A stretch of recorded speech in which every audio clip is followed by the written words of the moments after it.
En una semana marcada por el récord negativo de contagiados con la COVID-19 en Santi Spíritus, regresa a Visiones, el noticiero de Escambray.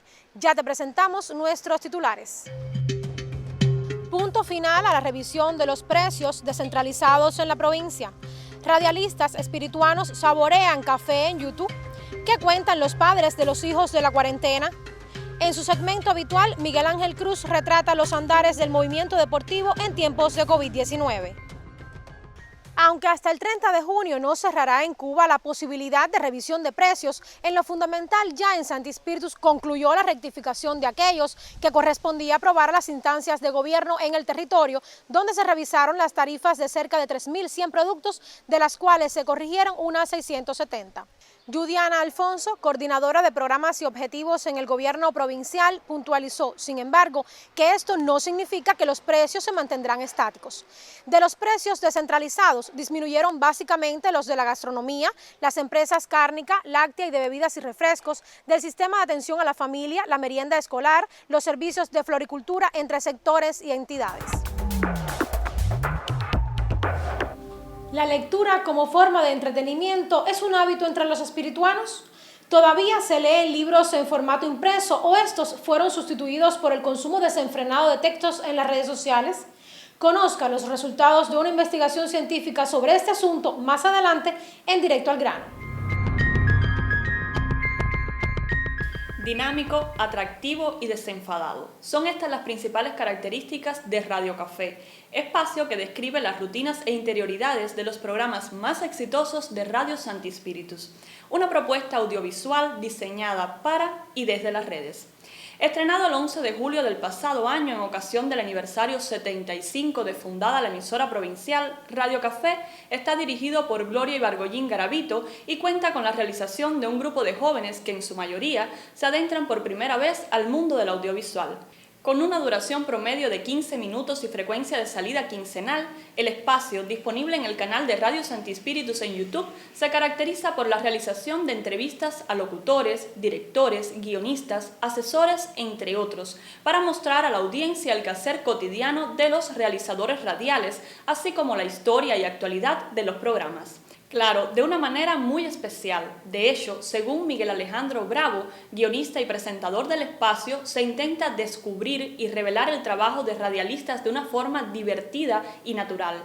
Se realizan juegos y retos con los entrevistados y hay segmentos donde la risa es la protagonista. Para ello, Radio Café se vale de diferentes secciones como la entrevista, presentada en el set principal donde los realizadores responden interrogantes de su programa, o en 60 segundos, tiempo en el que los invitados se desnudan por dentro en cuanto a quehacer artístico y vida personal.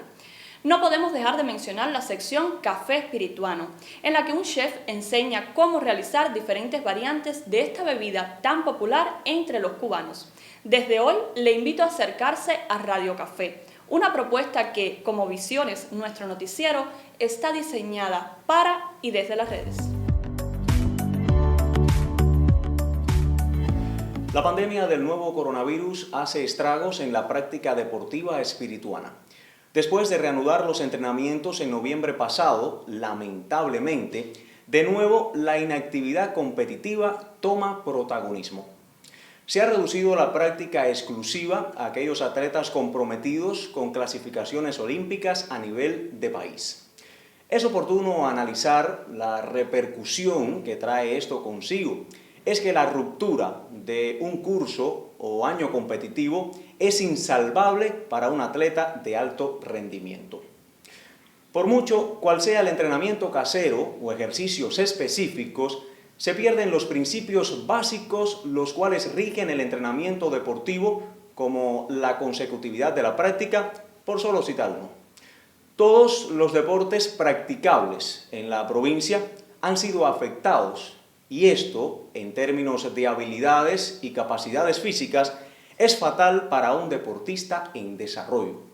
Las nuevas estrategias deben estar marcadas por la conciencia de no afectar a nuestros practicantes, forzando un desarrollo acelerado, sino en sobreponerse a esta difícil enfermedad y, desgraciadamente, empezar desde cero. En las manos de los entrenadores está la permanencia de nuestros atletas después de un periodo prácticamente perdido. Hace apenas una década, los cubanos accedíamos a libros y periódicos impresos como únicas vías para instruirnos e informarnos. Sin embargo, casi de la noche a la mañana, las tecnologías cambiaron las maneras y los tipos de lectura de forma masiva, también en Cuba, pues desde un dispositivo móvil con internet se puede acceder a todo tipo de contenidos. Lisette López Francisco, máster en Ciencias Sociales, y Dunieski Contreras Madrigal, instructor de arte licenciado en Educación, constituyen los autores de una investigación que durante 2 años puso la mirada en el hábito de la lectura en Santi Spíritus. La novedad del estudio consiste en que los investigadores tuvieron en cuenta, además del texto impreso, la lectura digital, es decir, redes sociales, blogs, revistas digitales y páginas web. Otra peculiaridad consistió en que por primera vez se aplicaron fuera de La Habana las encuestas elaboradas por el Observatorio Cubano del Libro. Encuestas ambiciosas, por cierto, ya que incluyeron participantes desde los 10 hasta los 65 años y más. Fueron un total de 396 encuestados, representativos también de los 8 municipios de Santi Spíritus. Los resultados del estudio corroboran no pocas percepciones que saltan a la vista de la vida cotidiana, como por ejemplo que los adultos y los adultos mayores leen más como grupos etarios, sin grandes variaciones por sexo, raza, ocupación laboral o nivel de escolaridad. Al parecer, los libros digitales fueron la antesala de la vida cultural volcada hacia las redes sociales a causa de la COVID-19. Según el estudio espirituano, son los adolescentes y jóvenes quienes manifiestan tener un mayor número de textos en ese formato. De ahí que como saldo positivo la pandemia haya obligado a orientar la presencia editorial del libro digital en la provincia, lo que ha servido como mecanismo para satisfacer esta demanda y complementar la ausencia del formato impreso. Las encuestas apuntan además que adolescentes y jóvenes leen diariamente o hasta 3 veces por semana los contenidos de las redes sociales y sitios web. Ello demuestra que hoy día, por más aprisa que vivamos, se sigue leyendo, aunque en diferentes formatos. Una posible línea de investigación sociológica se advierte en los resultados, pues ante la pregunta ¿qué factores influyen en que no lea con más frecuencia?, el 61% de los hombres alega que no les gusta mucho leer. Respecto a las mujeres, el 56% declara que las obligaciones familiares constituyen un impedimento. Llama la atención que pese al boom de las tecnologías, ver televisión continúa siendo la principal práctica cultural de la población, a la cual afortunadamente se le une la lectura. El contexto actual de confinamiento a causa de la COVID-19 y la suspensión de actividades culturales, al menos de forma presencial, hacen muy oportunos los resultados de esta investigación porque invita a repensar el gusto por la lectura en la población y a revisar cuánto se lee, justamente en una sociedad que por décadas ha colocado la cultura como parte medular de su proyecto social. Si la investigación El hábito de la lectura, una mirada desde Santi Spíritus, surgió como una necesidad del Centro Provincial del Libro para replantear la gestión editorial, la promoción literaria y la comercialización de ejemplares, más vale que no se quede engavetada y que se convierta en una herramienta de trabajo.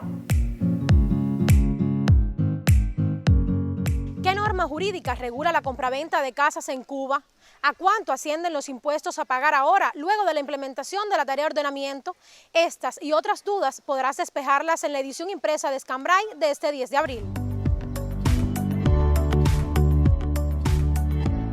Siguiendo a pie juntillas los protocolos, avanza en Santi Spíritus el estudio de intervención controlada con el candidato Bagunal Abdala, iniciado esta semana. La indagación incluye a 300 voluntarios del Centro de Ingeniería Genética y Biotecnología de la provincia y de otras entidades vinculadas a esta prestigiosa institución científica espirituana. Ya nacieron los hijos de la primera cuarentena. Si bien la COVID-19 plagó de temores nuestras vidas y las transformó, miles de parejas en Cuba y el resto del mundo decidieron ser padres a pesar del nuevo coronavirus SARS-CoV-2. La llegada de un bebé en tiempos de pandemia ha sido un inigualable regalo que la mayoría de los integrantes de la familia ha disfrutado más desde la distancia. Para Marisol García Acosta, el nacimiento de su primera nieta, Melanie Solange, implicó posponer los besos que quisiera darle a la niña que tiene en casa. Sinceramente, hemos tenido que tomar desde el embarazo hasta esta situación en que nos encontramos en estos momentos, medidas muy drásticas, muy fuertes para poder cuidar a la bebé de que no se contagie, y a pesar de que nosotros todos trabajamos, siempre tomamos las medidas cuando llegamos a casa. Cuando vienen a visitarnos, se paran fuera de las rejas y se les enseñamos de lejos. Es lo único que podemos hacer y ellos, bueno, nos agradecen esa forma de poder disfrutar a la bebé. El de Virgen Antúnez fue un embarazo sin contratiempos y laborando desde casa en su oficio de secretaria educacional. Los picos actuales de contagiados le indican a esta joven mamá que las reglas siguen siendo las mismas. Seguir todas las medidas nuevas debido a la COVID-19 para poder protegerla. Rachel Alfonso Faldraga es otra de las madres que se estrenaron en tiempos de nasobuco, desinfectante en las manos y en los ojos el amor más precavido que pueda advertirse. Cuando uno sale embarazada, uno siempre piensa en los tiempos de pandemia, que a la llegada del bebé todo va a estar diferente, todo puede cambiar. Y al percatarnos que desde que el niño nació la situación está más compleja todavía. O sea, que el cuidado debe ser mucho mayor. Lo que debo hacer, las acciones que tomar en la casa, aparte de las medidas de control, con mi esposo que trabaja con uno en los consultorios, en las consultas médicas. Alex Javier nació el 13 de febrero de 2021 como señal de que el amor no ha dejado de ser. Proteger a nuestros bebés de un enemigo invisible será otra victoria que cantaremos madres y padres.